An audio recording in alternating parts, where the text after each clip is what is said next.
Hi, I am Dr. Anamika Dubey. I am working as a senior consultant in pediatrics at Madhukar Rainbow Children Hospital, New Delhi.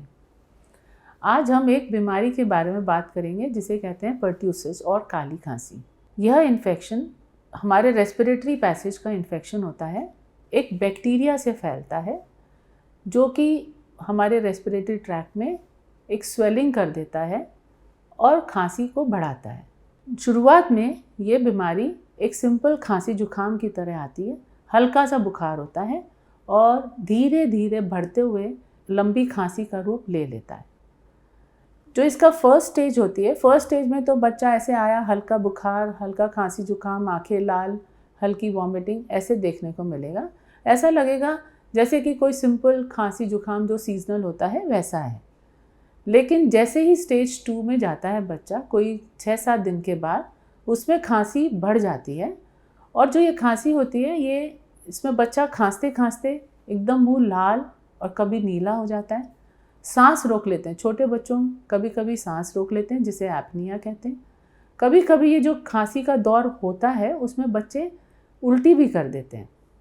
जब ये खांसी काफ़ी ज़्यादा होती है तो बच्चों को एक अटैक सा पड़ता है, पैरोक्सिस्मल अटैक होता है। उसमें बच्चा लगातार खांसी करता रहता है जिसकी वजह से उसकी आंखों में आपको थोड़े हेमरेजेस भी देखने को मिलते हैं। कई बच्चों में जब वो खांसी करते करते सांस लेते हैं एक आवाज़ आती है, उसको कहते हैं वूप, इसलिए इसको वूपिंग कॉफ भी कहते हैं। ये बीमारी 20th सेंचुरी के शुरुआत में काफ़ी ख़तरनाक मानी जाती थी और अमेरिका में काफ़ी डेथ्स होती थी इस बीमारी से। और ये तब का दौर है जब वैक्सीन नहीं आया था।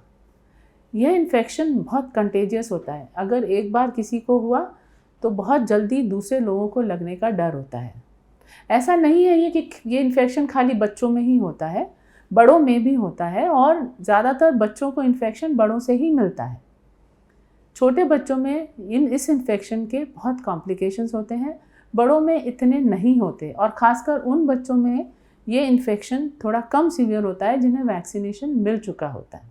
कॉम्प्लिकेशंस इस बीमारी के काफ़ी ज़्यादा हो सकते हैं। छोटे बच्चों में जैसे बच्चा खांसी करते चले जाता है, सांस रोक लगता है, तो वो कभी कभी रेस्पिरेटरी डिस्ट्रेस में चले जाते हैं या बच्चे को फिट आ सकता है, बच्चे को ऑक्सीजन की कमी से झटका मार सकता है, बच्चा बेहोश हो सकता है और कभी कभी ये एक इमरजेंसी का रूप धारण कर लेता है। खांसी करते करते उल्टी कर देते हैं, सांस लेते हुए परेशान होते हैं, खाना पीना उनका कम हो जाता है और एक लगातार सांस लेने में आवाज़ आती रहती है।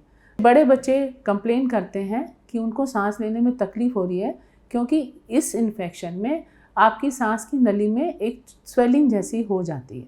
स्टेज 3 जो होती है, जो रिकवरी फेज़ मानी जाती है, उसमें बच्चे की खांसी थोड़ी हल्की हो जाती है, लेकिन इसे 2 से 3 हफ्ते लगते हैं पूरा ठीक होने में।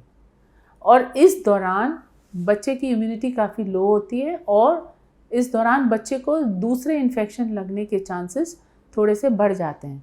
इसलिए इन दिनों में बच्चे का ज़्यादा ख्याल रखना ज़रूरी होता है।